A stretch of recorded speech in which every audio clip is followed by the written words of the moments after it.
favorite Marvel Comics hero? Mine is Superman. Remember the motto? Your favorite Marvel Comics hero? Mine is Superman. Remember the motto? With great power comes great responsibility.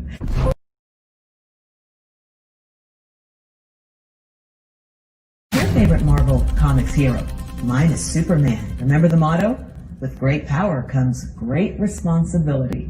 Hello everyone, John and Carla here. We are the creative team behind the Green Reaper.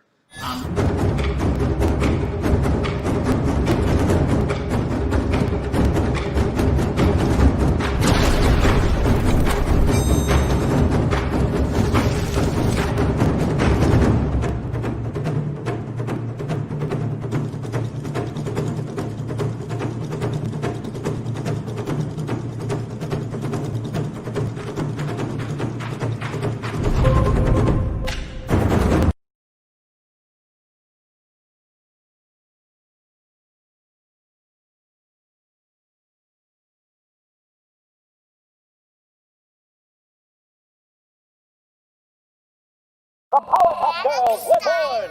Using their ultra superpowers, Blossom, Bubbles, Buttercup have dedicated their lives to fighting crime and the forces of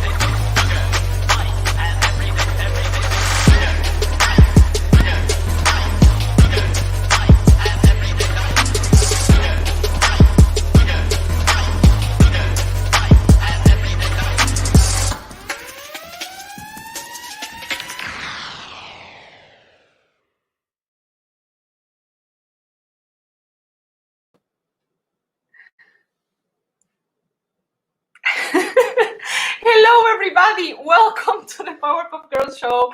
And I'm so sorry for the slow clicks, okay, but I'm having issues with the computer and I'm having like a list of issues, but I don't care because I have the best people here today in the show.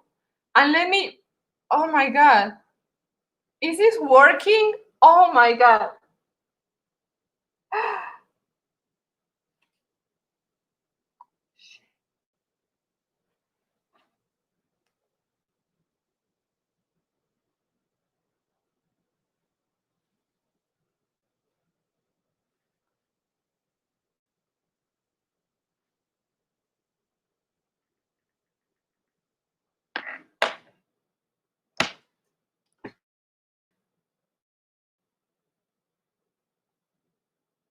Shit. I'm just gonna add you guys. I'm having so many technical issues. I'm so sorry. Welcome. That's fine. Welcome, It's working. It's working. There we are. Yeah, we got you. I love that intro. Yeah, everything froze. You could see the intro because I just saw like sugars, but Yeah, no, we watched the whole thing. It was great.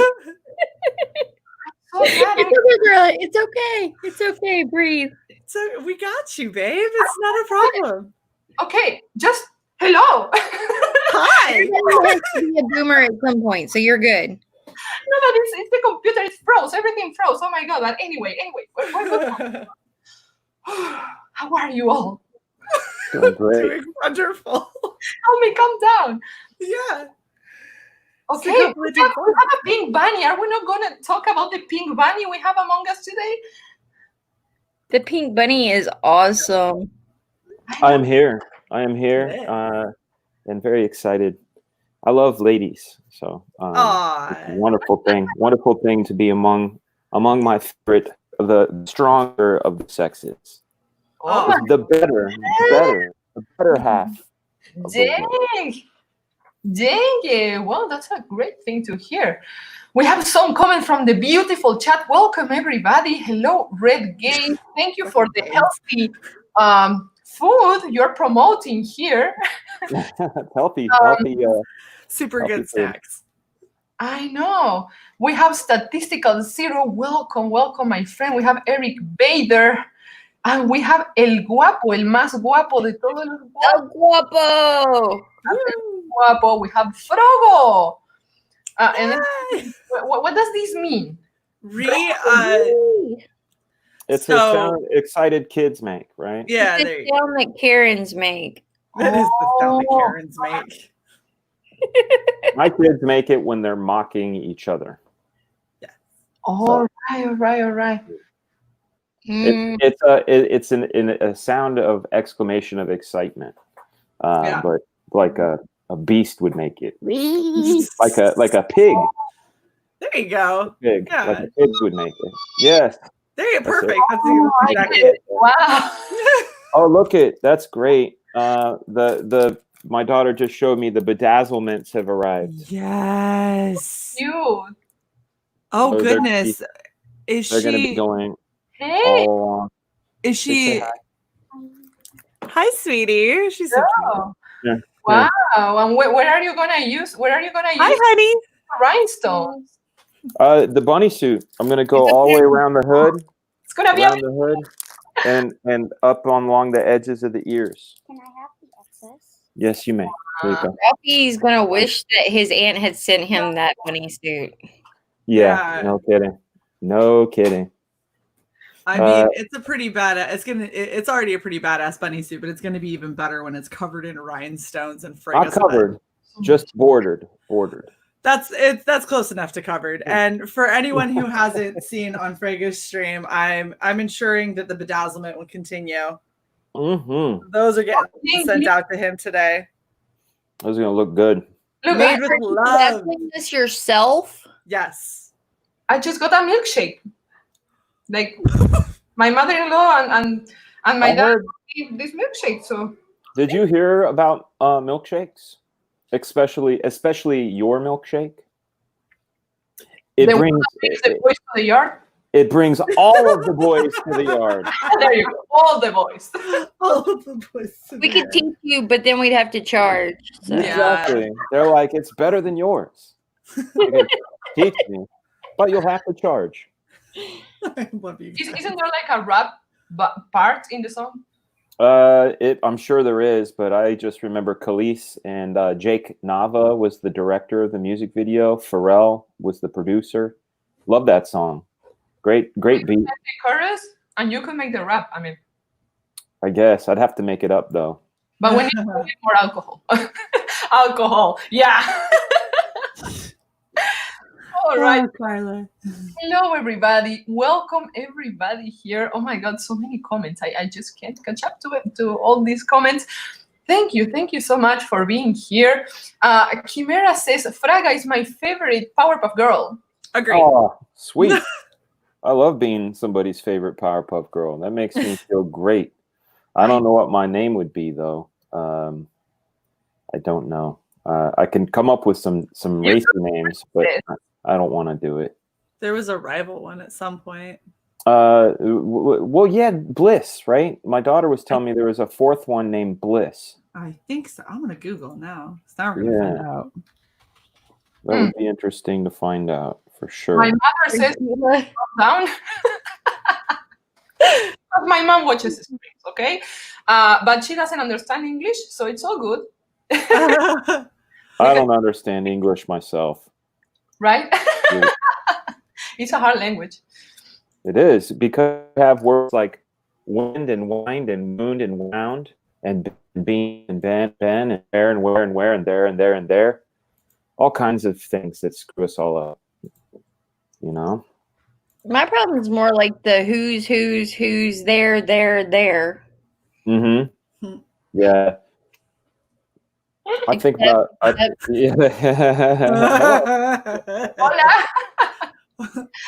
All right, so I want to show everybody something that it has me like this, with my eyes wide open, and I was all calm, all peaceful until I saw this, and I just got so excited, and then I got stressed. But at first it was excitement. Let's just take a look at this Oh yeah, we're looking at my connection to the Powerpuff Girls. This is Powerpuff Girls issue number 2 that came out in June of 2000. This is 20 years ago. We see love being shattered. We see Blossom. We see Bubbles. We see Buttercup. And the question is, where did the love go? Starts off at the city of Townsville. We see people kissing and loving the candy, loving each other. The boy is in love with Buttercup. She's strong. Who doesn't love a strong lady? Wow, Buttercup, you're amazing. And he is so in love. Buttercup is so strong and tough like a boy, but she's a girl, the perfect girl. But how can I get a girl like that to like me? Huge trouble. Draw the book. See, guys, look at that. Let's make it big. Dan Fraga on pencils. A lot of people don't know that I did an issue of Powerpuff Girls. It's one of those secret stash deep in the crates things. But he goes and he actually has the gall to give her a kiss. On her eyeball. She doesn't like it. Yeah. She knocks him plumb out. Ew, yuck, boy cooties. Look at him laying there in the sandbox. Oh, I don't go for that murky stuff. And of course he's upset, you know. So he when he gets upset, what does unrequited love create? Hatred of love. Monster. And then that's why you say you hate love. We get to see his powerful belt of hatred of love, and he goes around destroying all things love. So he makes people fight each other. He makes people hate their dogs hate them, makes people hate ice cream. It's a whole lot of fun. So if you guys want some Powerpuff Girl connection with some FRAGA-BOOM, and you want to really show me you're down with the deep cuts, go and get Powerpuff Girls number 2, which came out 2 years ago. I'm closing it. I'm so excited. I'm legit going to go. So I was planning on going to my LCS after I send off some stuff in the mail, because I got some stuff I'm sending to Fraga. I got some stuff I'm sending to a couple other people. But after that, I was going to hit my LCS and see if I could find Black Flag stuff. And now I have Powerpuff Girls to look for. And I feel like my comic book shop might actually have that, because he's like such a little hole in the wall, and he doesn't even know all the shit he has. He has so much crap that he's selling back issues for 50 cents. So maybe I'm going to get lucky. That's how you do it. And then I know it was reprinted too. They did a Powerpuff Girls digest, and they put it in there as well. I don't know which number that is, but it's in there. If I find it, I'm going to have a heart attack, and then I'm framing that, and it's going on my wall. I will die. It'll be a lot of fun. I'll try and find like 4 copies. I'll send one to each of you. We have some really nice comments here from Redgate. He says, it's 2020. We're due for a trans Powerpuff Girl. What do you think, Dan? I thought there was already a character called Shim. Yeah. There kind of is. Yeah. Yeah, exactly. I think that's okay. If it's written with authenticity, then it's great. Mr. Officer, welcome, my friend. And he says, that's a nice surprise. Oh, well, gracias to you, man. Thank you. I had fun. Oh, yeah. And Papa Kenesu says, I hope Lola doesn't treat me like that. Yeah, no one wants to get punched, especially when they're in love.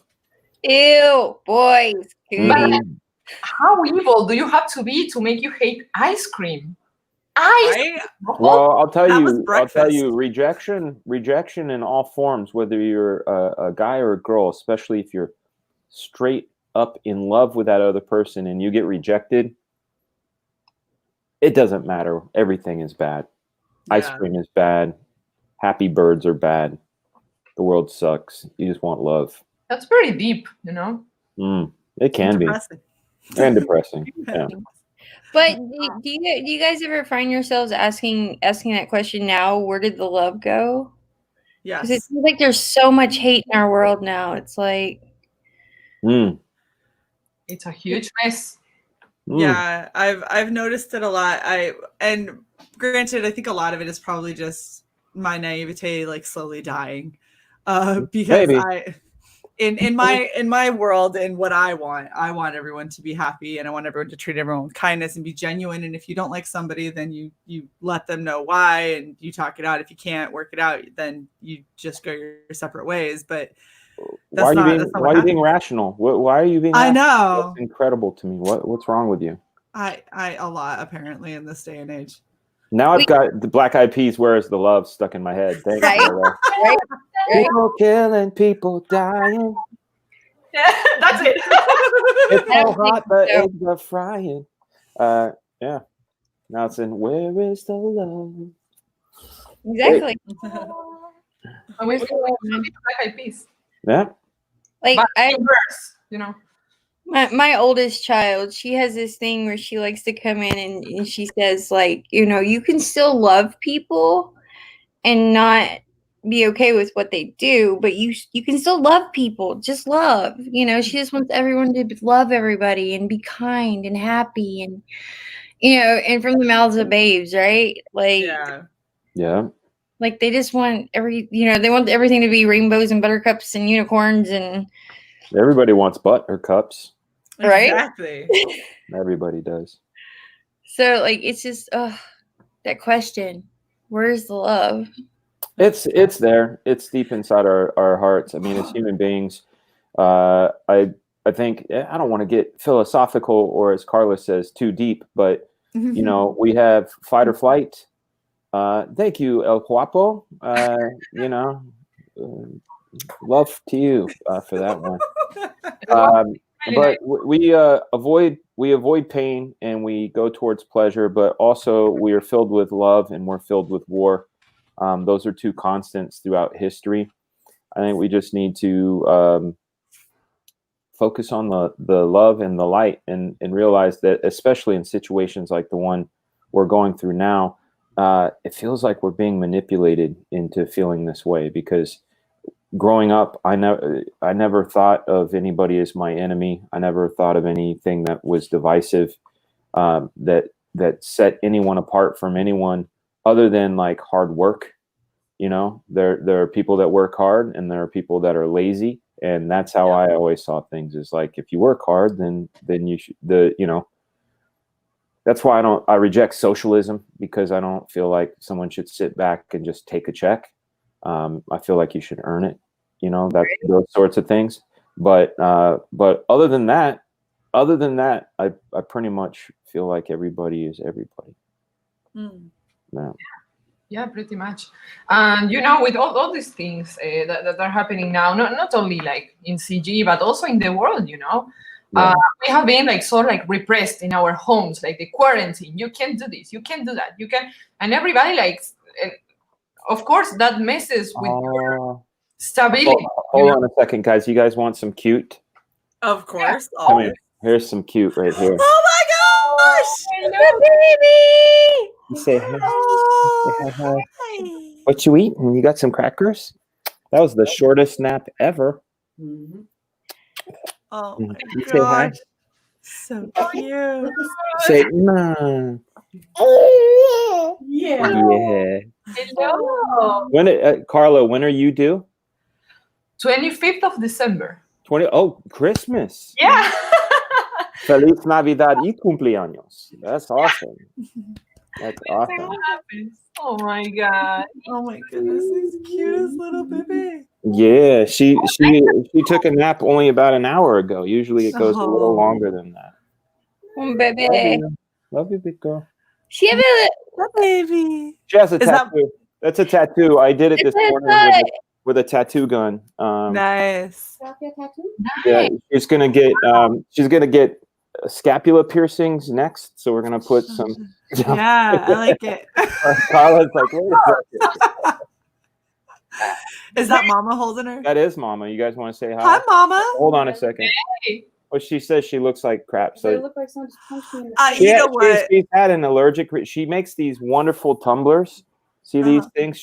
This is a Black Flag tumbler that she's made. Yes. And she does other things too, but she's developed an allergy to the epoxy that happens on this. So It's like somebody punched me in the face. Oh. yeah, but yeah, so Beautiful anyway. she says you're beautiful anyway. Oh, thank you. Yeah, beautiful Frega mama. yeah. Mama Frega. I should pull up some of her modeling photos. I mean, I'm always down to see beautiful women. Yeah. Here, I'll do it. Hold on a second. Well, you can't falter on that. I mean, she makes pretty babies. She makes the Right? best babies. You can't blame me for that. That's all her. Right? I'll pull up one of my favorites. I wasn't gonna blame you for that. I was giving her the credit. Yeah, that's what I'm saying. That's exactly what I'm saying.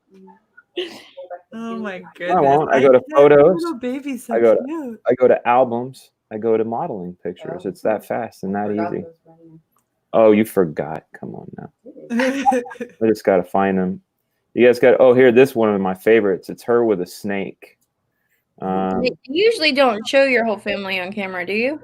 No, I don't. But I don't care. Like, I'm not worried about the whole doxing thing because I'm me. Even though everybody's going to want to try to steal my wife after this. So if you want to share my screen. Of course. They can try, but I don't know how they'd manage. So Damn! That's one. This is my favorite. That's my absolute favorite right there. Wow. See, you even see it right here. 11 years ago, I wrote my favorite. Yeah, right there she is, Rainbow Bright style. Wow. Eating candies. Mama Frigga got it going on. This is exactly why we have 4 children. Yeah, but that's the lovely lady. 400. Yeah. Well, I am a bunny. But at some point, she's like, "Get away." She's there already. See a puppy? The dog's trying to get in here. Let me guess. We're going to be like, if you come near me, I'm going to just like smack you. Ed, we're there already. Don't worry. Hey, about she should cosplay this really, really hot lady from Deathsworn. That's Warren. Yeah. From Tatiana. Oh my god, that would be perfect. Like, wow. Oh my gosh, I didn't even think of that, Carly. Right? Holy hell, that would be one of the coolest, like most perfect cosplays if she wanted to do somebody within the indie community. Holy I think she could. It's just, she's got 4 kids. Come on, where's she got time? Exactly. It's the time thing. I'm just saying. It's the time thing. People ask me about the time, and it's like those kids are mine too, So it's we get crazy over here, and with the the quarantine, the way it's been going, these kids haven't been going to school since March, which means it's like the longest summer vacation with 4 kids that are in a pressure cooker. With a dad that has a kidney stone and a hernia that dresses in a pink bunny suit, with a mom that's making crafts, who's looking all jacked up because she's getting allergic to the epoxy. Like her hands are all messed up. She rubbed her eye and it's like all nasty. Bless her heart. Yeah. She takes Benadryl. So I take some Benadryl. She took my other daughter for her checkup yesterday, and the doctor there is a generalist, and she said to try out some Zyrtec, try out Benadryl. If not, she's going to go to our general practitioner and get the steroids. I think that's what they need, is some steroids. So then her eye will look slightly like Arnold Schwarzenegger. She'd be like, "Hello, look at my eye." When I had a real bad allergic reaction, they had said don't take Benadryl because it's such a quick burn, so it burns off too quickly, and it doesn't put enough antihistamine in your system. Yeah. And so like Zyrtec or any of the longer, like 24-hour ones are better. Yeah. I'll have to mention that. You're echoing. Echo. Yeah, Carla, I think you had another sound open. Do you still have a... I did nothing. It's just the computer trolling me. Still too bad. Okay, I'm gonna leave and come back. Okay. Wait. Carla, come back. Carla, come back. Okay. Any kind of fool would see. Looks like we're in charge now. Yeah. There was something. And everything about you. Mean. Carla came back. So I gotta ask, why did you go with the pink bunny suit and not the creepy bunny from Donnie Darko? Well, the creepy bunny, Frank from Donnie Darko, that was all Death Metal Hero. He got to pick that one. But this one was the natural progression of a conversation I had on April 25th, I went on a show with Rotten Glory and AF Adam, and I believe Mr. E. Drew from Captain Love was on as well. Great. And we were about a half hour before I was launching the campaign, and they asked me how I felt. You know, they asked me if I was nervous, and I said no. I have the same sort of feeling I think that maybe Ralphie from A Christmas Story would have. You know, really thinking about that Red Ryder BB gun, and that, you know, for me, that's a good launch. The Red Ryder BB gun represented a good launch. And one of them, I mean, I forget now, but one of them said, "Oh yeah, you should have a pink bunny suit stretch goal where if you, you know, if you get to a certain point, you have to get that pink bunny suit that Ralphie wore." I said, "Yeah, sure, no problem." And I set the number way out there. I was like 100,000 because I really was hoping and praying that at the end of this we would make 50, and we did that quite quick. So I found myself approaching the bunny suit quite quickly, and I was on a stream with Ethan Van Sciver, John Malin, and Cecil, and I was going to wear the bunny suit for one episode only, and I basically got, I don't know if you guys ever watched the Back to the Future movies, but Marty McFly, when Yes. You call him a chicken, not only will he do the thing you're calling him a chicken about, he will make it even bigger and bolder because no one calls him chicken. I did that. John Malin said something to the effect of, "You can't just do it for one stream." I did eyebrows for a week. So I said, "Well, I'll do it until I fulfill." And then I said, "Wait, no, I'll do it if I ever hit 200,000." Again, just dumb. So I've been wearing this bunny suit now for almost 2 months, ever since May 8th. So no, it's only been a month, but every stream, wearing the bunny suit, right? Say the beginning part again. I guess it grew into you wearing it, right? Like you enjoy it more, I feel when I stream, I feel weird without it. That's for sure. I look different.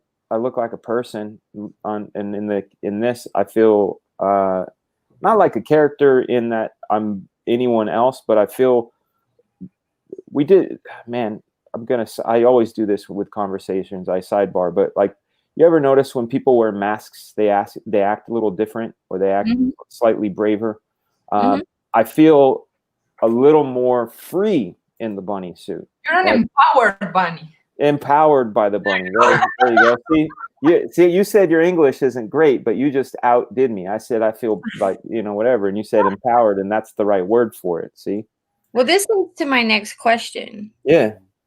Did you learn your lesson not to have conversations on live streams?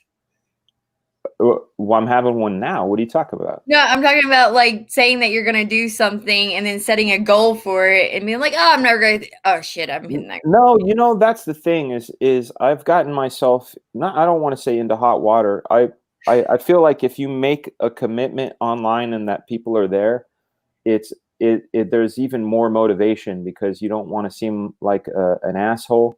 And a lot of what I was taught by my father growing up is having a sense of your word and integrity. So I don't mind, you know, putting things out there and standing by my word. So that's what it is. Mr. Yano says, "Do I have hair? I've never seen him without the suit." I don't have hair. I'm actually bald. I'm as bald as a scrotum. This is what happens when you have 4 children. Yeah, I'm bald. And then you get quarantined with them. God gave me this haircut when I turned 21. He just started saying, "Hey, you don't need that hair." And it would be too much. My mother gave me and it didn't help much because when I was a kid, I started losing my hair when I was 21. And that's right, Wolverine. And I used to hate it. And my mom said, "Just shave your head." And I didn't until I was 24. I didn't shave my head. I was trying to do all kinds of things. And she said, "God only made so many perfect heads. The rest he covered with hair." I'm like, "Oh, thanks, Mom. That's so sweet." So, but I have my head's nice. It doesn't look like a potato when I shave it, which would really suck. Like, you know, looking like a beat up potato. But yeah, I didn't learn any lessons, Lola. I don't learn lessons. Hey, me and you are in the same boat, man. Yeah. Yeah, I never learned a lesson. I just keep doing it. You know, Mhm. they say the definition of insanity is to keep repeating the same thing over and over, expecting a different outcome. Yes. Yes, I am the picture of insanity. That's awesome. I love it. I feel like I'm just as crazy. Oh, we're looking at the campaign. This is FRAGA-BOOM. That's me, Black Flag Pineapple Perception. That name came to me in a dream, but it totally makes perfect sense when you read the series all together. We're at 150,000 and a half, which is amazing, amazing, amazing. That means everybody is getting a new comic along with their comic. If you ordered the book, you get a 0.5. Not only do you get issue 1 of the Pineapple Perception, but you get a 0.5 issue, which will contain some new stories, new origins, new pinups, one-pagers, all kinds of things from old school artists, new school artists. We hit that goal, which is great. I also have to bedazzle this bunny suit, which is going to happen. We'll make a little video about that. And our next stretch goal, which I'm very excited about, is 160, which is a good friend of mine, somebody who I love like a brother, guy named Rob Willis. He's drawing a book right now called Shinobi Sasquatch. He drew what initially was going to be a pinup for the book. I liked it so much, I'm going to make it a variant cover, but his pencils are so amazing that we're going to turn it into a folded poster that is going to come with every order once we hit 160,000. When I was a kid, let me see, is it this camera? It is this camera. When I was coming up as a comic artist, there was, let me turn the light onto it. See that poster right there? That is the Stephen Platt Wizard poster from Wizard. And it was one of those posters that I when I put it up on my wall, it inspired me to draw. So that's what I wanted to do with the Rob Willis piece is when we hit 160, you guys are going to get a pencil version of his cover, which is going to be fantastic. That's really, really cool. And how long more will you be wearing the bunny suit? Because you are now in 150K. So yeah, that's a great question, Carla. The how long is entirely up to the people that back Black Flag. We're 48,500 away from the 200,000 stretch goal, which is going to be a mixtape of a rap mixtape from me. So that's why we're never going to hit 200,000 from what I understand. No one wants that damn thing, but it will happen. But when that happens, that's when we get I get to take the suit off. And the wonderful thing is this suit will go to one of the backers. We're going to randomly choose a backer and they're going to get the suit. I may or may not wash it. I'll ask them if they want it washed or not. I do know that there's traces of marijuana and Percocet in this suit, just by proximity. Wait, are you saying if we get the suit, we can get high too? If you make a tea from it, sure. You could just put it in there and just have a tea, you know. Or just boil it boil the bunny like they would in what was that, Fatal Attraction? Boil the bunny suit, and as the steam rises, huff it. Like that. Yeah. Haven't you ever thought of making a final stretch goal, selling the bunny suit? Like I'm not going to sell it. No, I already are. It's a great thought, but we're talking about integrity. I had already said I would be giving it away. But there are a lot of people. Who say, "Hey, man, you can't get rid of it." So, what I'm probably going to end up doing is buying another one. We're going to make some adjustments to it. I was showing my wife last night. See how it's all open like this? It's not because I'm trying to show off my chest. It's just this thing gets really hot, and I live in Georgia. I found a way to tie the legs around my waist and wear it like a sweater. So when we get the new one, we're going to basically turn it into a zip-up hoodie so I can have my legs be free. Nice. We got mitts built in. Like you can't see them now, but if I untuck them, I can fully get the... They're adorable. You're so blah, blah, blah, blah. cute. Yeah, and then the other thing, my kids Children, you can just hold on to it and use it for their birthday parties. can't do it. I already said I'd give it away, but I know. well, I but don't know, I'm always thinking about upgrades and stuff. Maybe you should consider learning these kawaii Japanese dances, like kyang, kyung, pyong, pyong. You know that these cute girls that dress like bunnies, they always say, I'm done, pyong, yeah, pyong. You should. yeah, I'd look pretty lame doing that though. You look great doing it. You look very cute doing that. I would here. Let me practice. Let's just practice and just see. Make it big, Carla. Make it big. All right, let's see how horrible I can do this. All right, there we go. I'm ready. Carla, make him full screen. Oh, there you go. There.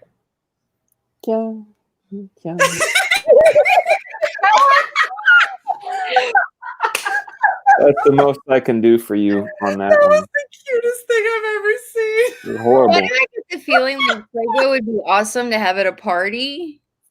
Yeah. As long as there's like adult beverages and like adult entertainment. Well, what does that contain? Because adult entertainment means a lot of things to me. I'm not gonna maybe a All of the bowl. things that you just taught. And then a couple of the lesser degenerate things that you blew right past. Some of those would be in there too. Yeah. Yeah. Well, I smoke weed every day. That's a true thing. And it's to keep my mind at bay. If your car is running at the RPMs are way too high, you need to find a way to make the RPMs go lower. So that's what I do. I try to make myself go slow. You can also smoke to make the RPMs go higher too when they're low. Yeah.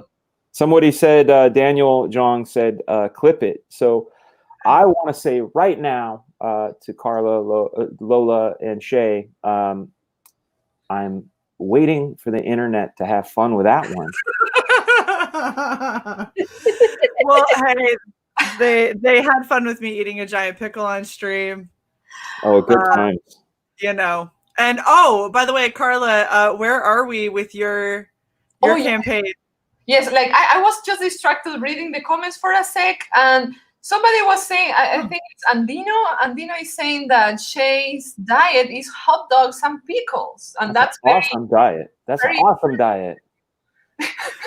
And Dino, even though you're, a fucked up motherfucker, I really feel like you're a very talented artist. So, big ups and respect to you. If you guys haven't seen Andino's drawings, you need to check them out. He definitely is. Okay, so let me just do some shameless self-promotion here for a sec. Do it. It's your show. Come on. Yeah, the thing is that, okay, I wanted to explain this because this is very, very related to Shay's pickle eating. Today we reached 170 backers. And thank you so much, everybody. We are only $15 away from the 7K. And at 7K, we're going to have Shay eating the pickle for everybody. What kind of pickle? It's a gigantic dill pickle. Oh, yeah. Is there any other kind? No, that's the only kind that matters. Hold on. For now, it's that.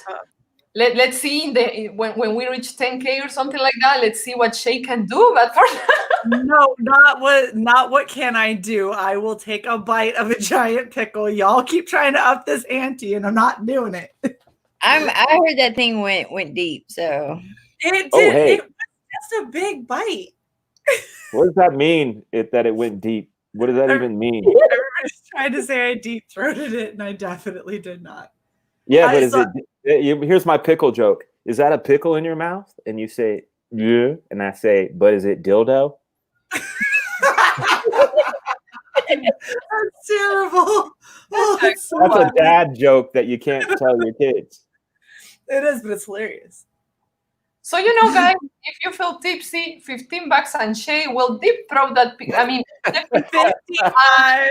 It has to get to 7K, and then I will take a bite of a giant pickle. Just a bite. Don't tease. I know. I mean, Lola, but you weren't last time. Okay, let me explain then that with Shay, It was a day that Lola was busy. She had stuff to do. Mm. So Shay and I had to Entertain. do this show alone, and we were That's like, true. okay, what do we do without Lola, right? What do we do? How do we entertain these people? Okay, let's just shove things in our mouths. Oh, I mean, I had a very important day for you. it's a day that changed the Powerpuff Girls of CG forever. did it? Did your sub count just shoot through the roof? No, oddly enough. Hmm. But What you know happened? what? I Like, really didn't know that a mouth could open that wide. Thank you, Johnny. Wow. the thing, like what surprised me, and We're then women. Like that's what we're made for, right? Yeah, Wait for what? To have big mouths. Mm. Every sense of that word. this I'm a big fan of ass titty. Really, I'm a huge fan of that. I like good conversation too. That's a good thing. We women, we have big mouths. Come on. Right. Men have big mouths too. Huh? We have big mouths too. Lola's perfect. She's a talking ass, right? Oh, Right? what do they say? El burro sabe más que yo. El burro sabe más que tú. Is that how it goes? A talking ass, el burro. Oro, so I don't know. I know Carla's like, I have no idea what he's saying. His English is bad. His Spanish is bad. Yeah. Please, again, I don't hear. El burro sabe más que yo. Okay, so the donkey knows more than you. Yes. Ha. Yeah. He is a fucking ass. And I said the donkey knows more Very than I nice do. R's, very nice R's, you know?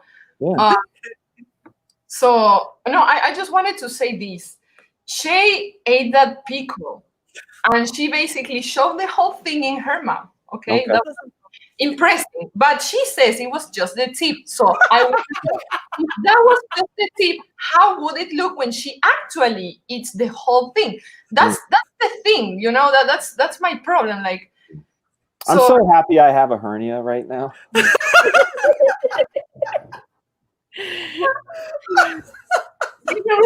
Okay, come on. But all I gotta say is, for everyone being as degenerate as you are in the chat, I don't see y'all back in Grim Reaper again. Oh, come on. I'm Yeah. just saying, Right? if you want to make it happen, $55. 55 That's bucks. it. Wow.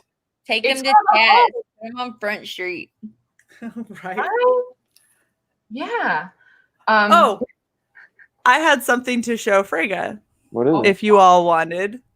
Are we still on the same topic? No, we're on a very different Okay. topic. I'm Like, wait. drastically changing the topic. I'm trying to get away from this.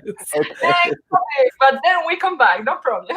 Oh gosh, Carla will Like, definitely bring it Frigga back. gets off a camera and his wife just like pops him up on the back of the head, like, what are you doing? Oh my gosh. Oh, thanks, Ion. I appreciate that. Pickle deep throat at 7K. So you were asking about your hand turkeys Yes. for a while. The jive hand turkeys. Yeah, so you saw the geisha one last night. I finished the sniper one. I saw that on And- Twitter. And if you wanted, because you were talking about putting it up on your wall, if you were going to put it up on your wall, I want you Yeah, to do it right in there. style. Right there, right by the clock. So this is what I'm going to be sending you today. Holy shit, that's awesome. That is awesome. Thank you so much. The turkey- I printed them out and then lovingly cut them out and cursed myself because there was a lot of detail, and then cursed you a little bit because there's a lot of detail in your Join character. the Curse Me Club. It's fine. We want the HD version. Show it closer. We want to see the details. Oh, Detail. Like I saw the digital drawing, and that had a shit ton of detail. yeah. Yeah, so look at all the gear. Look at I Oh, that. went through, like, he's even got the little skulls on his boots. He's got all of the little cables and everything. Geisha is got all the hatching and everything. That looks And then- amazing. And then I did my signature for you. And of course, had to rep, which is really hard to see, had to rep the Red Valkyrie logo. That's just. It reminds me of who did it. Yeah. Like I need a reminder. Oh, thank you. I'm just happy that you are serious enough that I might actually see this on your wall. Oh, it's going to be back there. As soon as it gets here, it'll definitely be back there. Well, I'm shipping it out today. I've got some friends at the UPS store who are super epic, and they're going to make sure it gets to you nice and safe. So awesome. There you go. Mr. Sheriff says, wow, very crafty for a girl. What? You want hey, Come on, Mr. Man. Sheriff, do you want to have a craft off? Because I think that I would bedazzle circles around you, sir. Ooh, craft off. Were we for a date to do scrapbooking? Oh yeah, didn't we talk about that at some point? Yeah. That's that was cool. my pickup line to you. I don't scrapbook though, because paper crafts piss me off because there's just so much to them, and then I have to store them. Either I don't know where to begin. Like I keep telling myself that I'm gonna do it, and then I buy this stuff to do it, and then I stick it in a corner because I'm like, no, I ain't got time for this. Where are the headphones? Let's see. I need them. I do these things. Yeah, and that's awesome. I love it. Oh wait, it goes better this way. There we go. Boom, boom.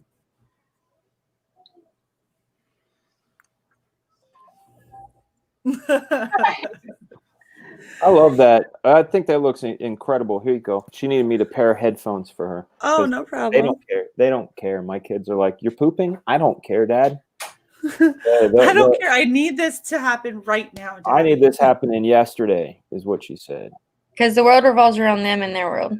Yeah. Like Comandante Shake, says Mr. Yo no fui. If you hear some weird noises, it's actually the dog that it's like having nightmares or something, and it's living my feet. He's like, oh. So it's not anything weird. Please. What do dogs have nightmares about? Like the cat winning? Like what do they have nightmares about? An empty vacuum cleaner. Like they found the bone they buried in the backyard. Come on. A fire hydrant that pees back. Yeah. That would be horrifying if I was a dog. A fire hydrant that pees on you. That's like the question of what do babies have nightmares about? Right. They don't have enough context. Maybe it's just like running out of milk. The booby shooting out pain instead of love. Oh.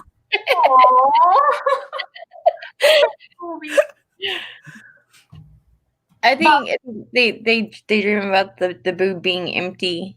That's probably it. I have bad dreams about that myself. About the boob being empty? Yeah. Oh. It's a sad thing. I don't want to, I really don't want to. Let's change the subject. Empty boobs, not a good thing. Look what El Guapo is saying. Who's the old man standing behind Carl? Like, you're trying to scare me. You're mean. No. A very scary person. I love El Guapo. In Three Amigos, he was a great villain.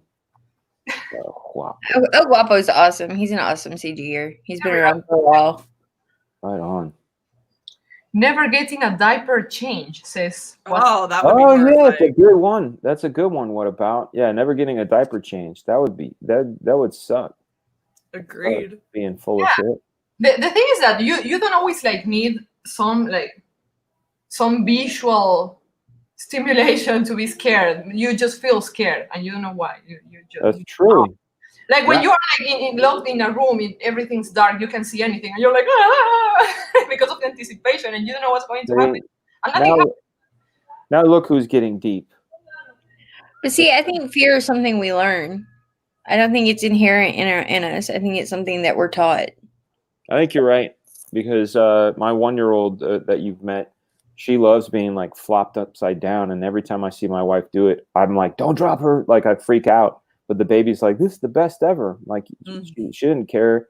She didn't even have the notion that she could drop on her head. So yeah, I think you're right. Fear is a survival skill. You know, it is to a point. but it depends on what you're afraid of. Like I was taught growing up that like horror movies were scary, right? So like they would scare me, right? And I wouldn't watch them. I wasn't allowed to watch them. But like my daughter, my oldest one, she loves horror movies and has all her life. And like she laughs at them and she understands that it's not real. Like that's not something she laughs. I laugh at them as well. I find them to be comedies. You know, it's like, oh, they're fucking in the woods. They're next. You know, they're taking drugs. They're next. Like it's just a lot of fun. Well, like my first horror movie, I was talking about this with someone the other day, was The Exorcist. Oh, hey, you just went for the good stuff, didn't you? Well, like I was 17 and I had it built up like every time I'd ever heard about it, it was the scariest movie ever. Well, when I sat down and watched it, it was like the funniest movie I'd ever seen. I was like, this bitch is hilarious.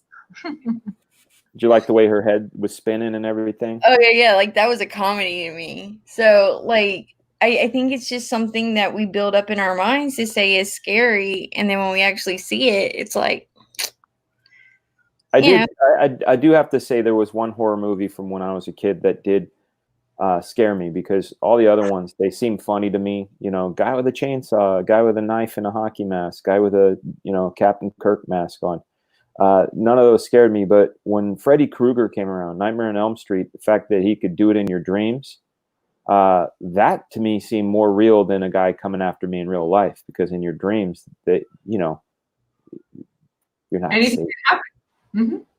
Yeah, so that did freak me out when I was 12. It gave me a lot of things to think about. But then, of course, by the time Dream Warriors came through, and it was just comedy. So now I watch the first one and I still find comedy.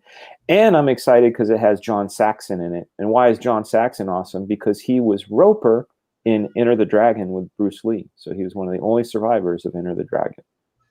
We went full circle on that one. That's called drugs, people. Marijuana, hell of a drug. Don't do that, everybody, okay? Especially the white ones. Yeah. Oh, definitely stay away from any of that. If God didn't make it, don't mess with it. Just don't. Yeah. Statistical Zero says horror and comedy are written the same way. Very true. It's timing, right? It's all about timing. Yeah. Yeah, I wanted to find this comment here.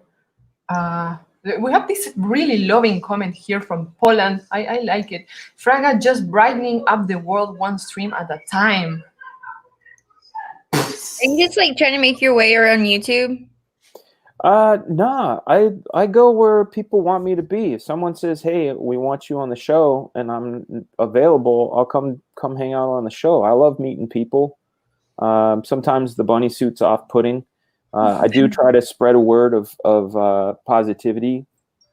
Even I have who people consider as a really positive guy. I've had taste in the past couple of weeks with all the things going on in the world, and you know, being in this pressure cooker with the kids, and Facebook sucking and Twitter sucking, and like all the infighting and Comicsgate, all that shit. It was bringing me down a little bit, but I was able to pull myself out of it. And one of the reasons I was able to do that is I was talking with none other than Ethan Van Sciver. We were talking on the phone, and he goes, "Bud, you sound down. What's going on?"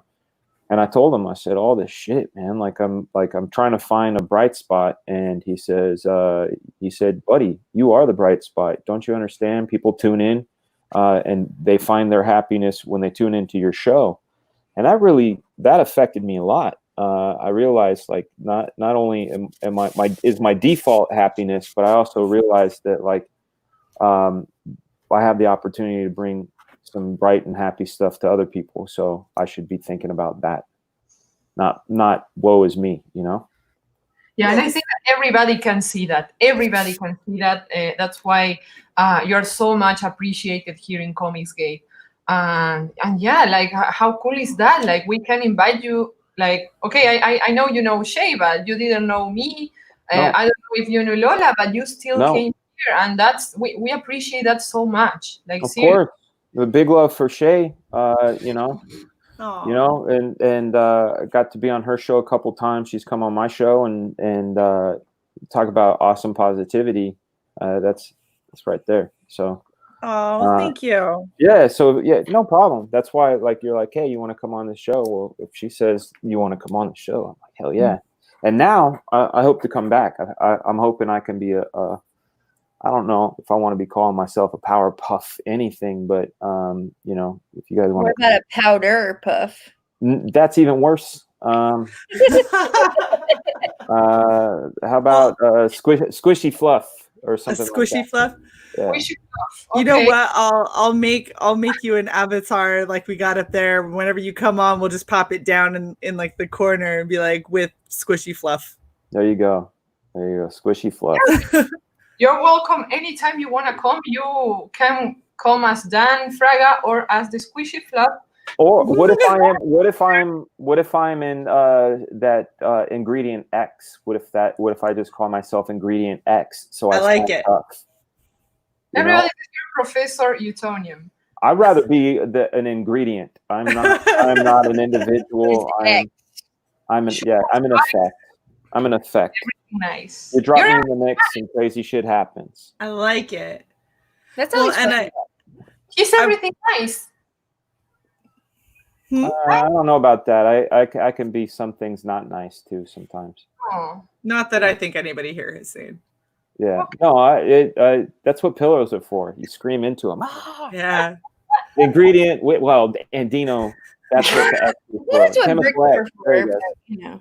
Omega Arts got it. Chemical X. I wanted to say ingredient because chemical sounds like white powder and ingredient sounds good. Yeah.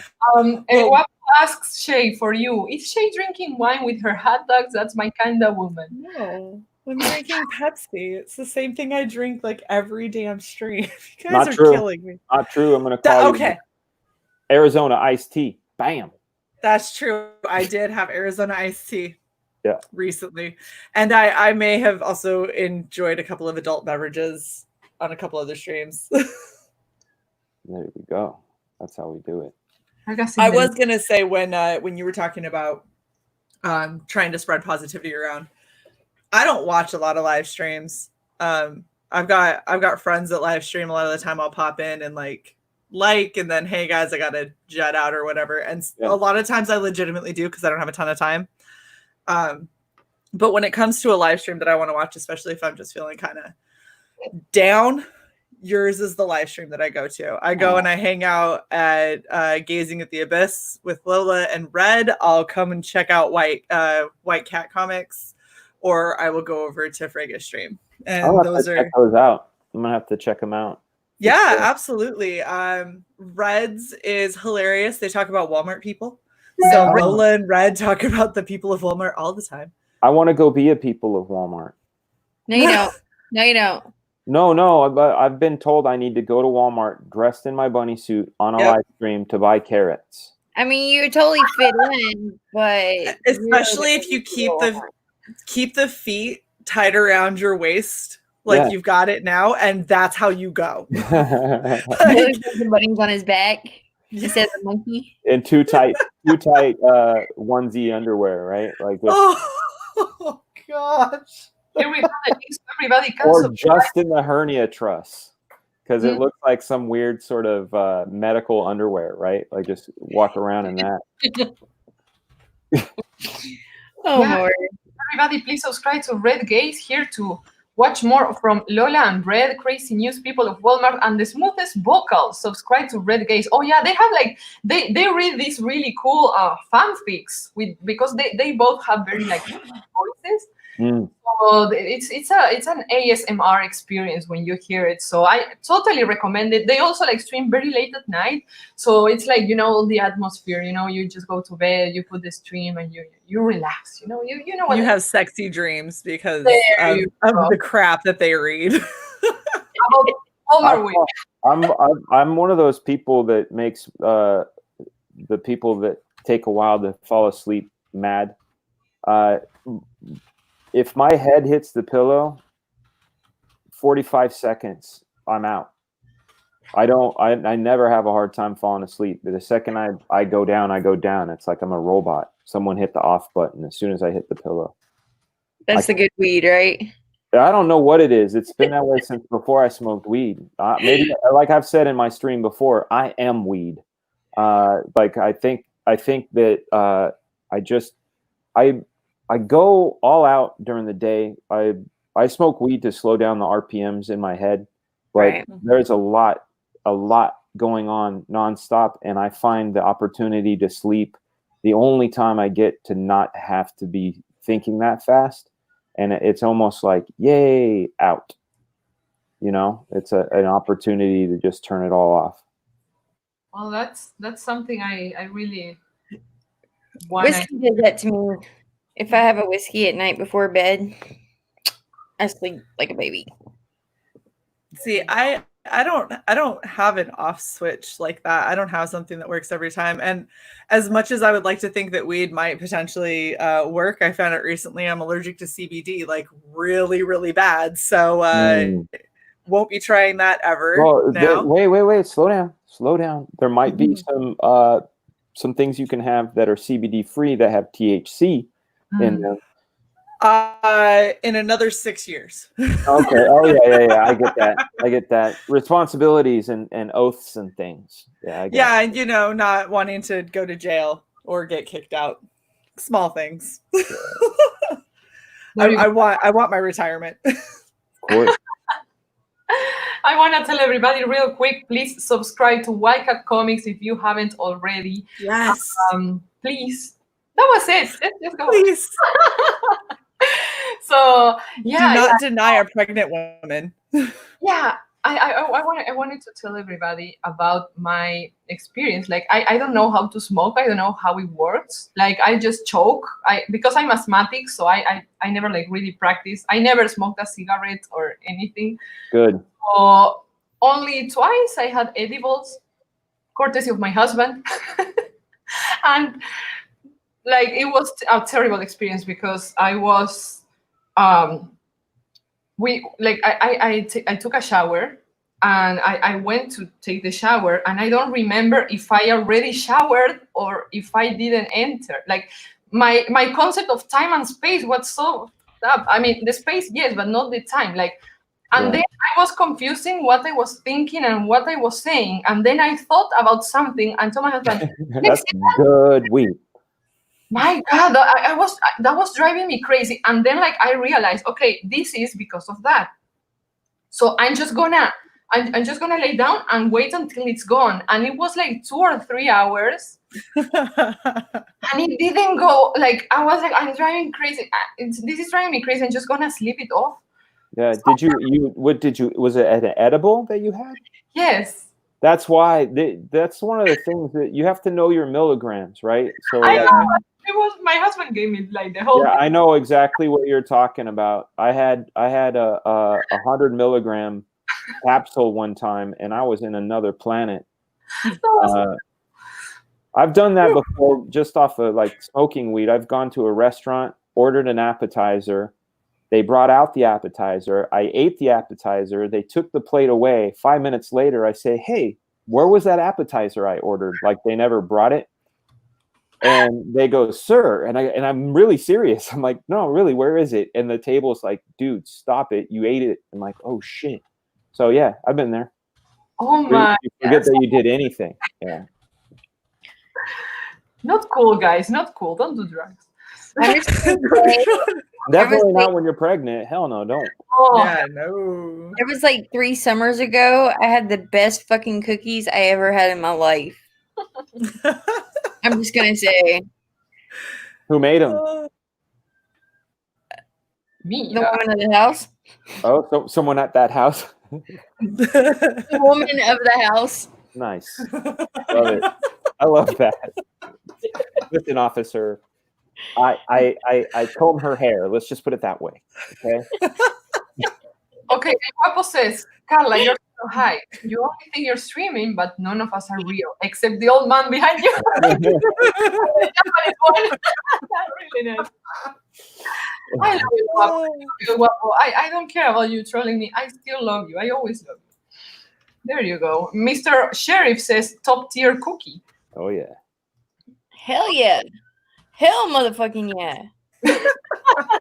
Oh, you guys kill me. like magic. Oh my god. That was some top tier shit. I am not arguing. It How did probably you was. how did you make your butter? Okay, I'll tell you how I make my butter. So especially my next door neighbor when I was in California used to get a lot. Like he was basically the guy who sold to people, and he would have sticks and stems and leaves and all that stuff.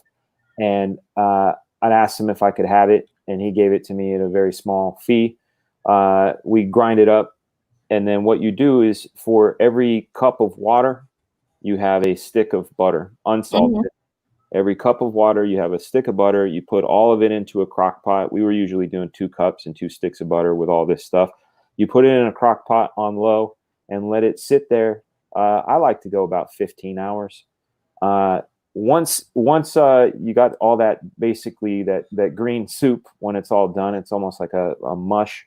And this is very important, guys. If you're ever going to do this, this is the most important part. You're gonna strain the liquid through an old T-shirt or cheesecloth into, here comes the important part, red party cups. Very important that it's a red party cup. So you squeeze it out into these cups, and you're gonna get maybe 2 or 3 of these cups filled because it's 2 cups of water. But you're also getting all that roughage and the leaf out and all that butter. The reason why red cups are important is you take those cups with that liquid in it, and you put it into your fridge.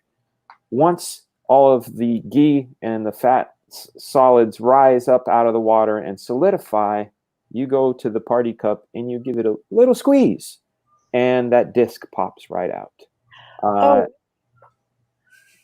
Nice. You okay, Lola?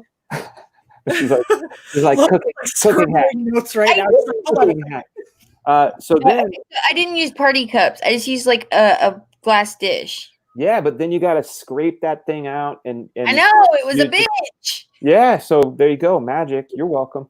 Pow, you squeeze it, and then this is the most magical recipe I've ever used because people like my cookies, and this is it.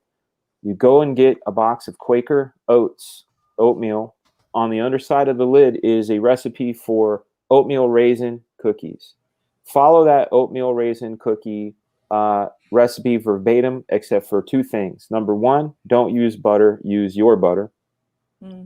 Number 2, don't use raisins, use cranberries. And the reason you use cranberries is the tartness of the cranberry offsets the skunk of the weed, and it's actually a very delicious cookie. And if you had 2 cups of water to the butter, and we had a lot of the shake, but we always made it so half a cookie would do you right. You know, not everybody can be like a comic pro and a rap singer and then just come to a lady stream and teach us about baking. Like, for sure. Like, what the hell? There it is. Pandora's box. What's hilarious. I like that, Isabel. She goes, we now have had it all on this show, which is pretty true. Like, we've now covered every realm. I gotta say that the best thing I ever had using can butter was some Fruity Pebble squares. They're like Rice Krispie treats, but with Fruity Pebbles. I'm telling you, it's that tartness, man. There's something about it that will, that flavor signature that weed has. Like when sometimes like weed and chocolate is good, but if you throw just a little tartness, like you said, the Fruity Pebbles, the citric in that, or like I was talking about in the cookie, the citrus and the raisin, takes it just right out of that thing, so you don't feel like you're eating weed. You feel like you're eating a treat, right? Which is dangerous, right? Yeah. And you want more? I like Mogwai's suggestion: get baked with Fraga, the cooking show. Fraga, right? I like it. Let's do it. Except we can't feed Mogwai after midnight, though. That's no, we cannot. Yeah. Mogwai is a very classy gentleman. Look at this. I take my weed in tea.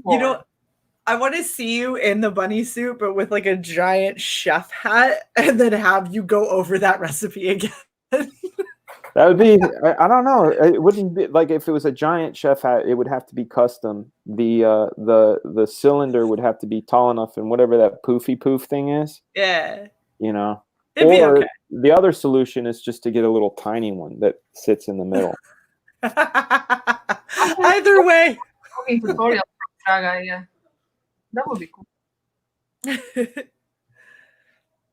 Yeah. Sorry, Shay, I interrupted. Carla, earlier before we started up, you said you had some preguntitos for me.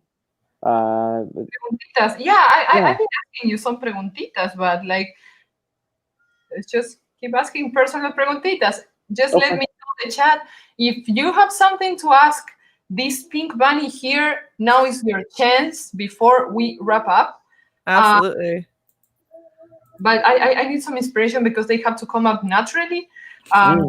You already answered a couple of them. I don't know, Shay, you have some. Yeah, I've got a question I'd like to ask Frega. Okay. So how, like, everybody knows that you've been kind of around and doing stuff for a long time, but how did you kind of go about getting your start, like, way in the very beginning?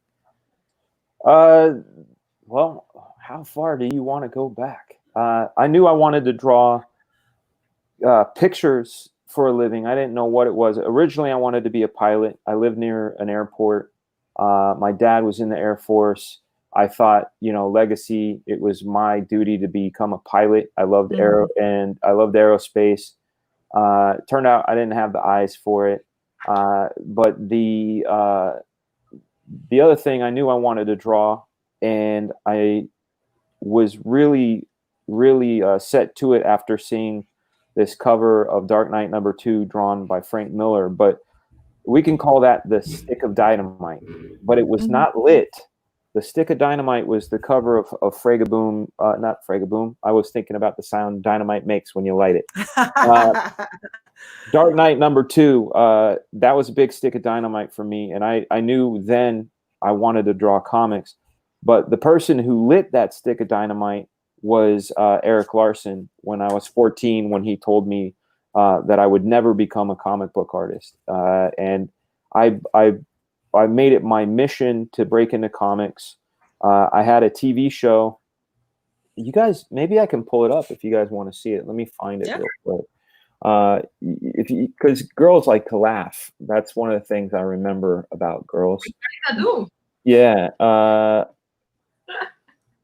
Let's see. Let me see if I can find it here. FICO Joe. Who did you say it was? Who Larson? Eric Larson. Yeah. Let me see if I can pull this up. He's one of the pros that came at Comicsgate for a while.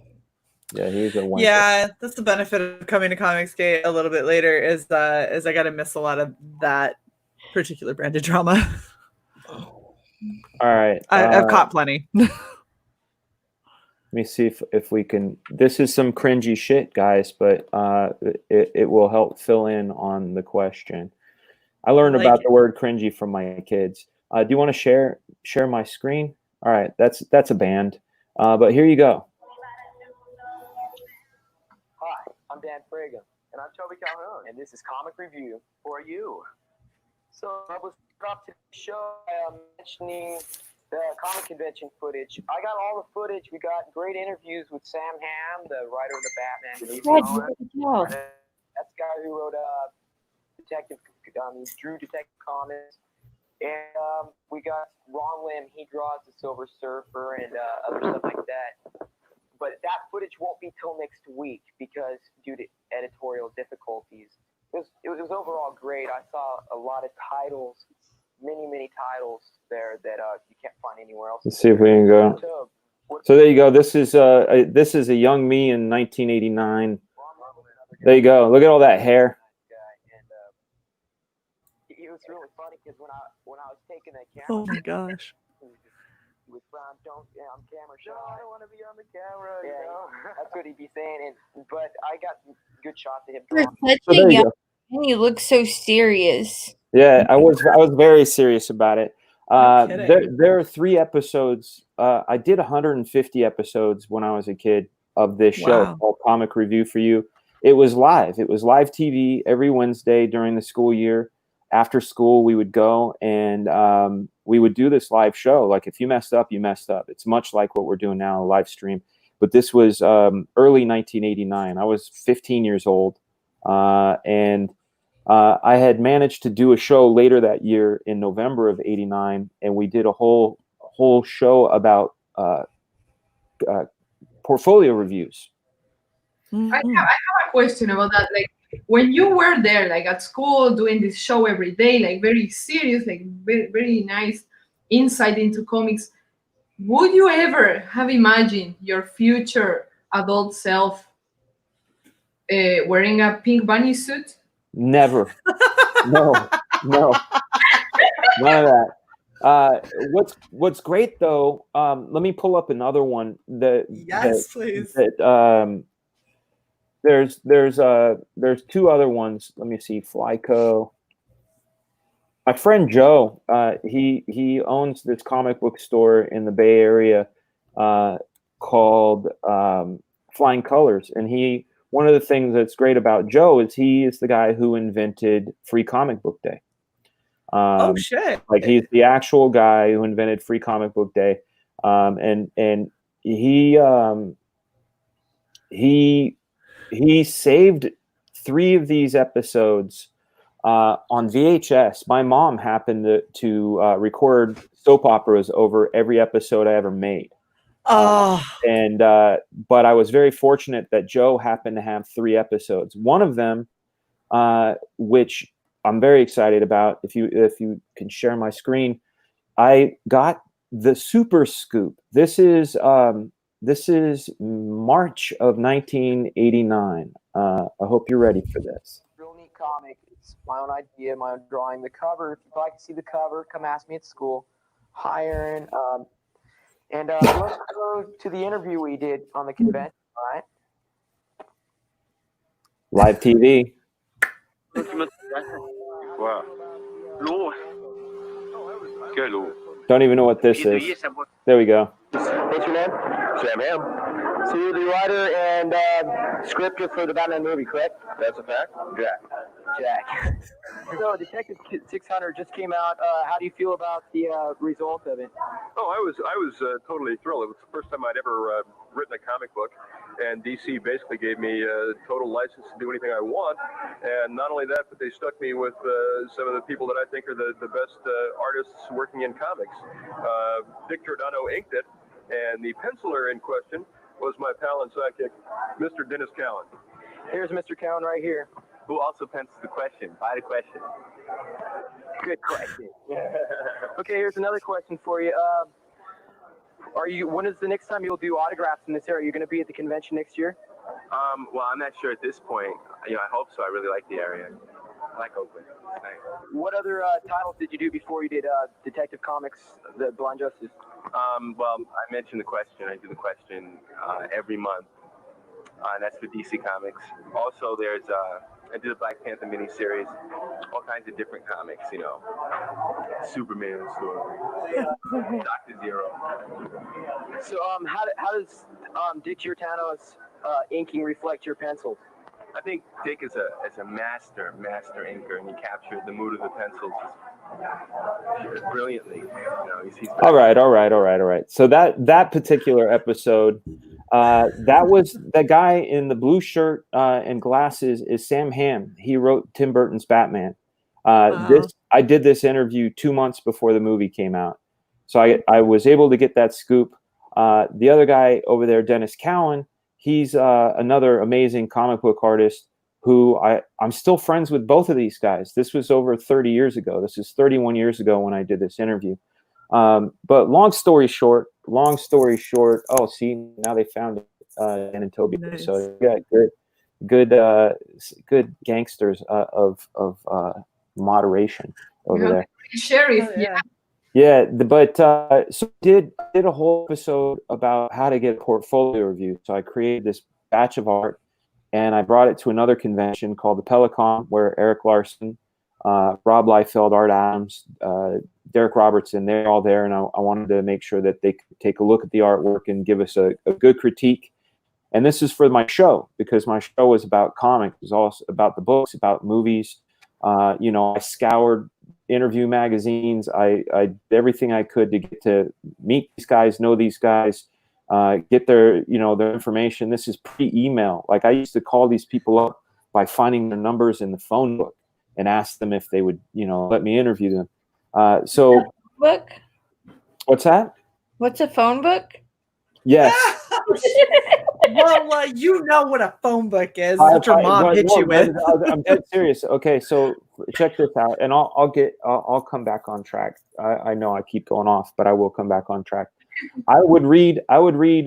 Say I'm a huge Punisher fan, and I'm a big fan of Mike Zeck.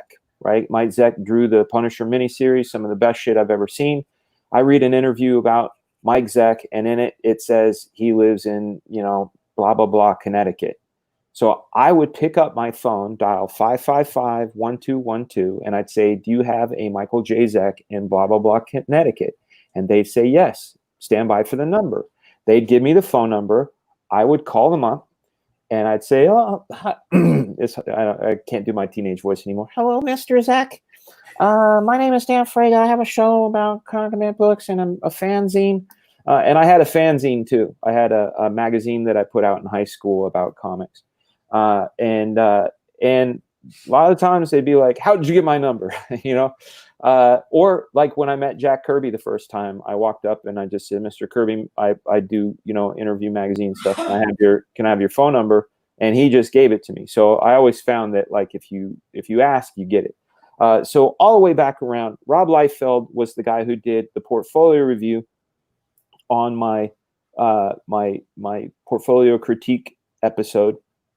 And my buddy Mike Gomez happened to buy this sketch from Rob because Rob was selling artwork and sketches and loose drawings and stuff.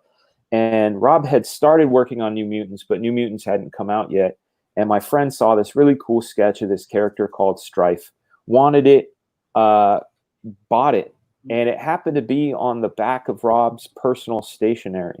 It had Rob's name, address, phone number, fax number, because it was Rob Liefeld Studios, whatever, but he had drawn it on the back. So after I had put together this episode, I called Rob out of the blue and said, "Hey, I see that you have a fax. Is it okay if, every now and then, if I fax you my new work and you can continue to tell me how I'm progressing and I can update my show and let them know, make it sort of a continuing thing?" Well, he said, yeah. So over 1989, 1990, and 1991, I would send him stuff, and he had an assistant named Marat. Marat is a comic book artist, Marat Michaels. And it wasn't until San Diego Comic-Con 1991, I was walking around. I had samples for DC, Marvel, all this stuff, and I'd seen Rob and Marat walking, and that's when Rob told me about that Eric Larson and Todd McFarlane were going to be doing some of their own comics on their own outside of Marvel and DC. So this was before Image Comics had formed.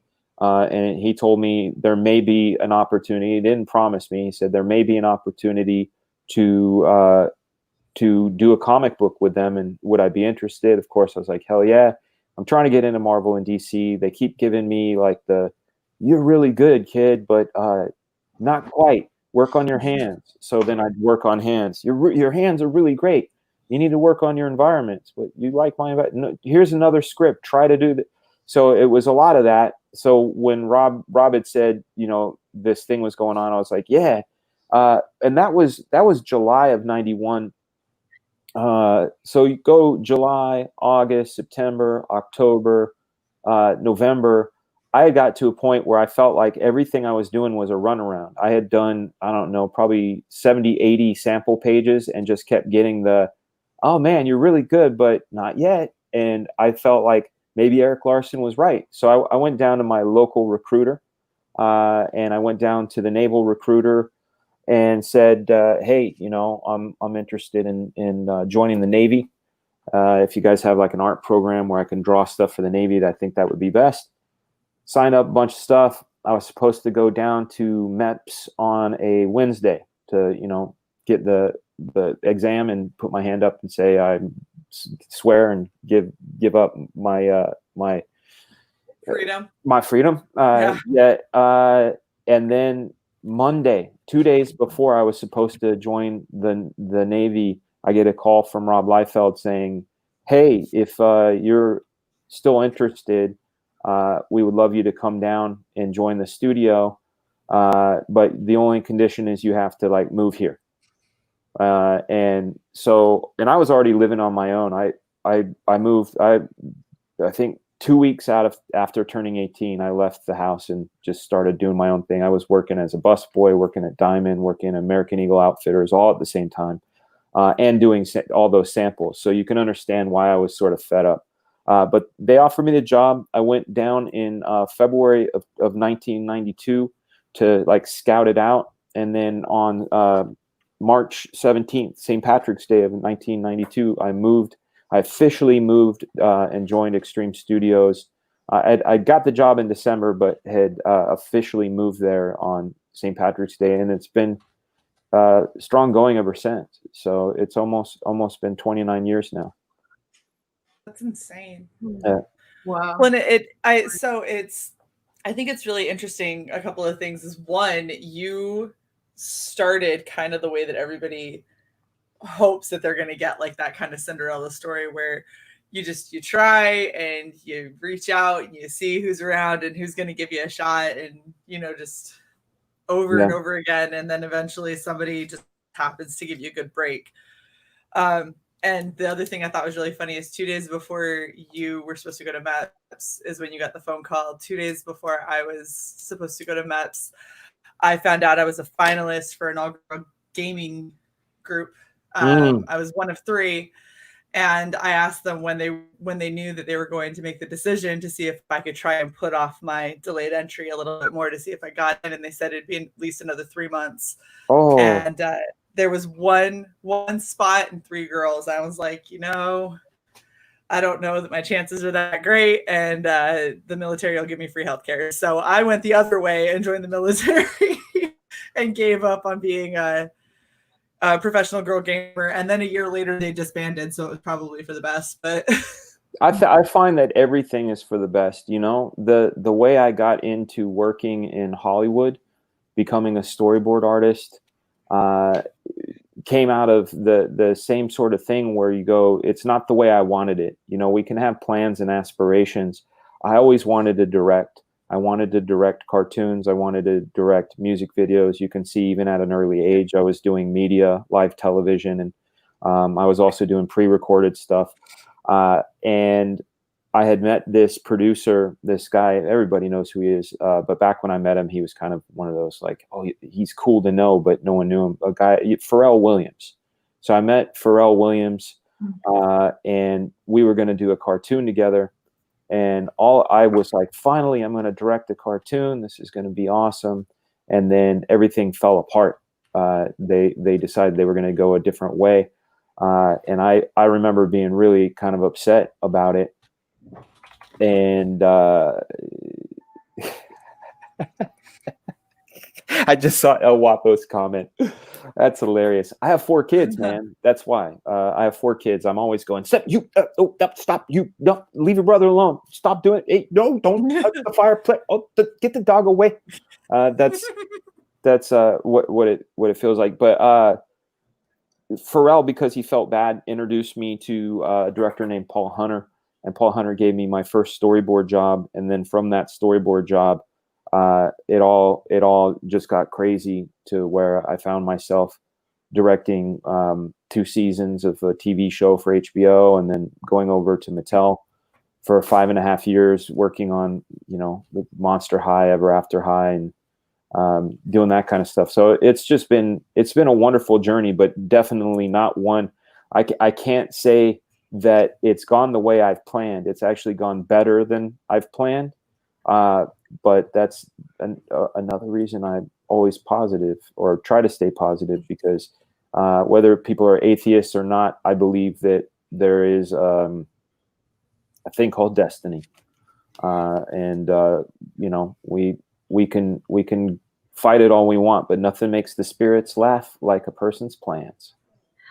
Life happens when you're making plans. Yeah.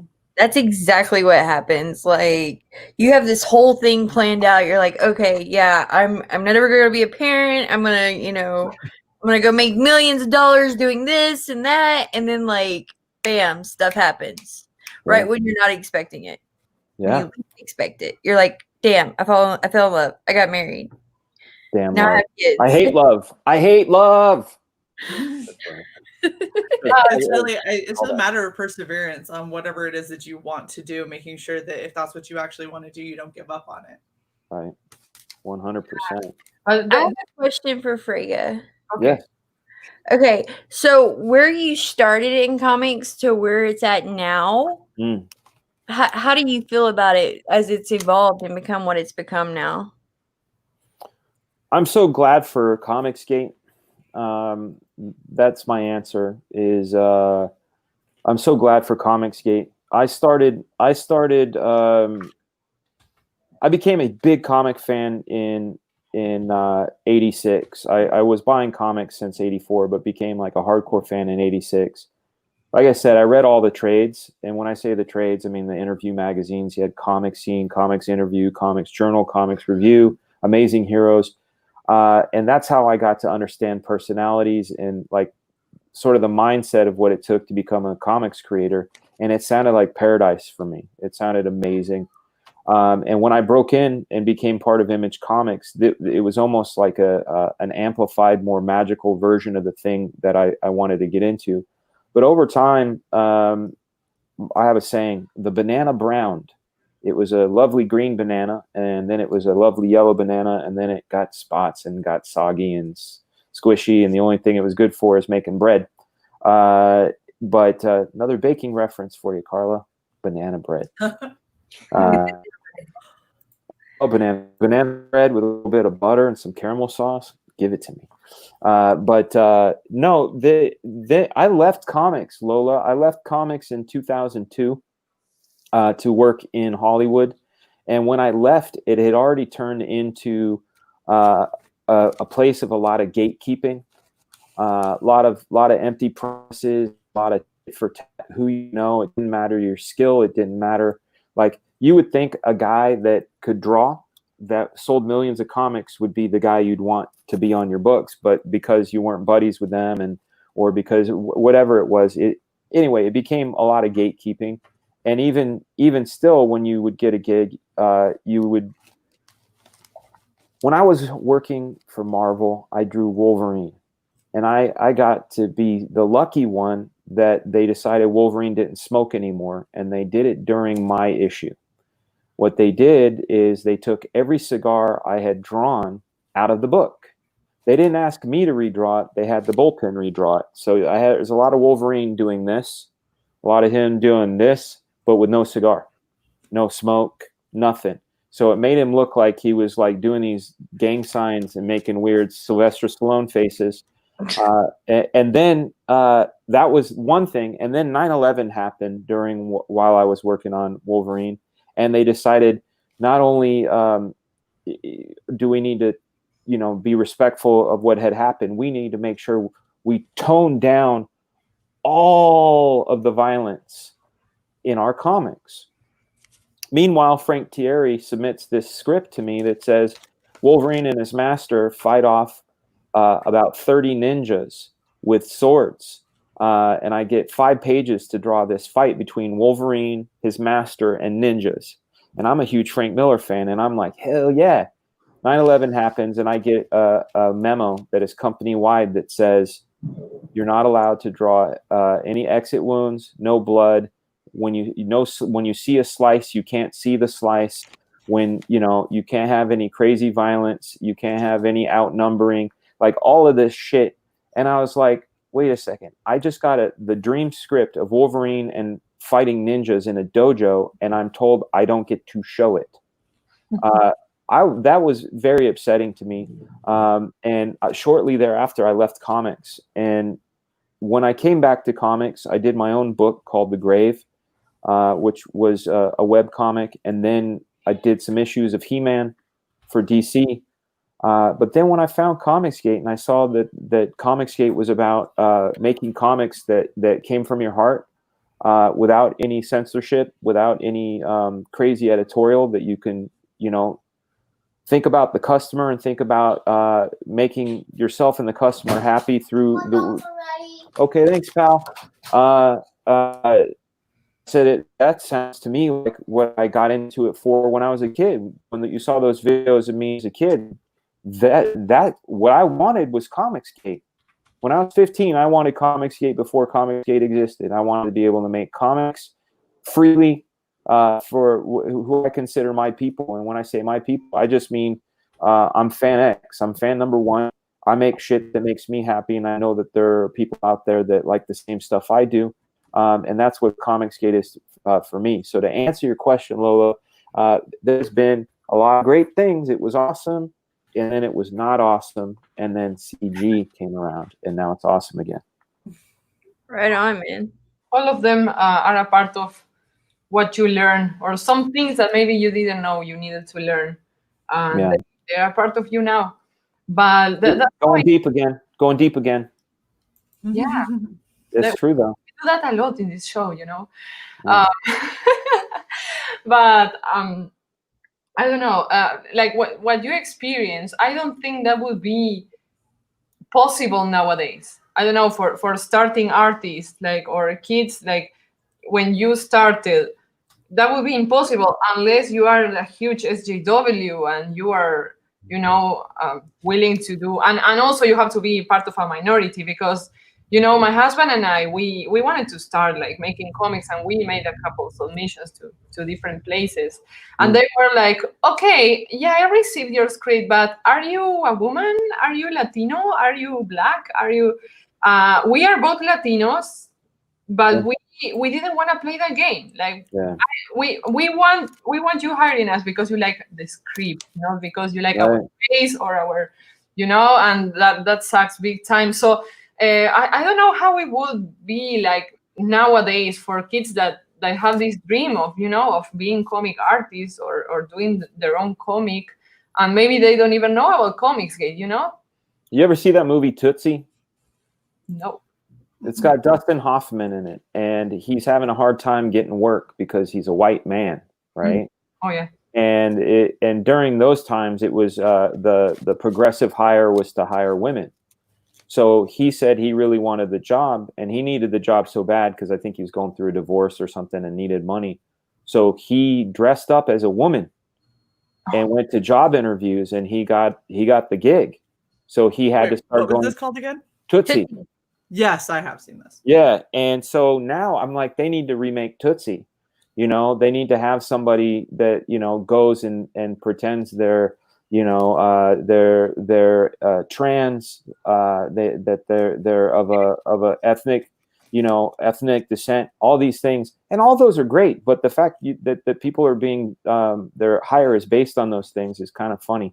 But they need to remake Tootsie doing that, where somebody has to go and pretend they're trans, go and pretend like all these things, and like, but in today's day and age, that would get canceled by wokey culture. How dare you? They would say. But it would still be funny as hell. Well, and the thing is, and I'm sure that Carla and Lola would agree with me on this. I don't ever want to make it in anything that I do just because I'm a girl. No. If that's why people are tuning in to Red Valkyrie, then I don't ever want to hit monetization. I want people to tune in because they enjoy the content, because they like the interviews, they like the cosplay aspects and the talking about, writing and things like that, and eventual reviews. I don't want, it's insulting to say the only reason that we're going to watch the Powerpuff Girls of CG is because it's 3 girls. I am more than the power of my vagina. Thank you. It doesn't hurt though. I'll tell you that much. They are implying you cannot do it if you're a woman, basically. So that's some BS. But look, as a female, I understand the power of the vagina. Okay, I understand that I hold the power. Okay, in all situations, we as females hold that power. Yeah. But I am more than just that. I'm a mother. I'm a friend. I'm I'm a giver. I'm someone that loves to consume books, comic books, movies, art, like, you know, I'm a consumer. I don't make shit other than children. Okay, I Well, make that's children. a That's good it. job. Huh? I said, and that's an incredible job. That's the greatest job I Full-time could job. ever be gifted. But I consume. Like I'm a Yeah. person that I enjoy art and I Mhm. enjoy, you know, different mediums. I enjoy different fandoms. And I get tired of being told that I have to think a certain way or I have to be a certain way in order to be a part of this. Right. No. And I'm not going to stand up and say that I'm superior to men who are in these fandoms as well because, you know, they're this or that. That's not okay. Well, I think girls make ladies, women, girls do a lot of stuff better. I mean, I'm not gonna like. I'm all about equality.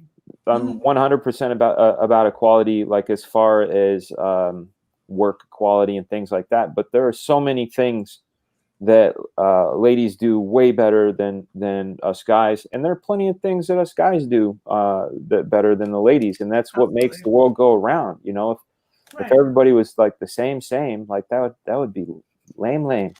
It'd be boring as hell. That's right. And Dino hasn't seen a woman in years, but here I do. But it's not. See, I'm a Vegeti. They call me Geinstein. That's what they call me, El Wapo. It's not the power of my vagina per se. It's the vegetity of my vagina-ness. Nice.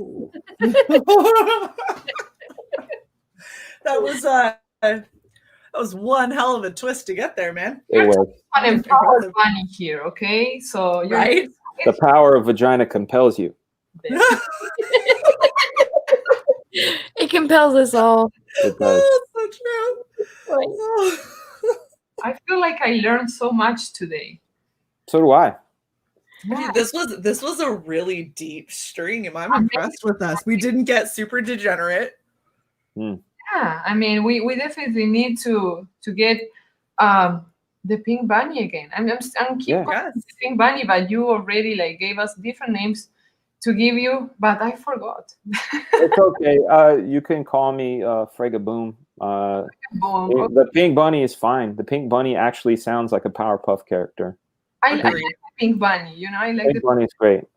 Okay, so you're the pink bunny, and we have my brother Beanie here. I'm proud to call all the ladies here my friends, not just because of vagina. Well, I'm very glad to hear that, bro. Yeah, not just, okay? Not just.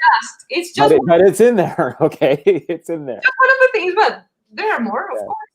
Yeah. So I'm just saying we all want to be more than just our vaginas or our tits. Like we have brains, we have personalities, we're human beings, and you know, we feel like we should be heard as well, but I don't want my voice to be overheard. Does that make sense? It makes perfect sense. I think that ends up having to go in anything, you know, even in science, you got to kind of overshoot to kind of correct. You never want to undershoot, right? You don't ever want to be too quiet and not be heard, you know? Big love for Vinny. Yeah, you never want to not be heard, right? You don't also want to be considered I mean, what do they have words for the ladies, and they have words for men. For ladies, men they say he's an asshole or a prick, and for a woman they say she's a bitch.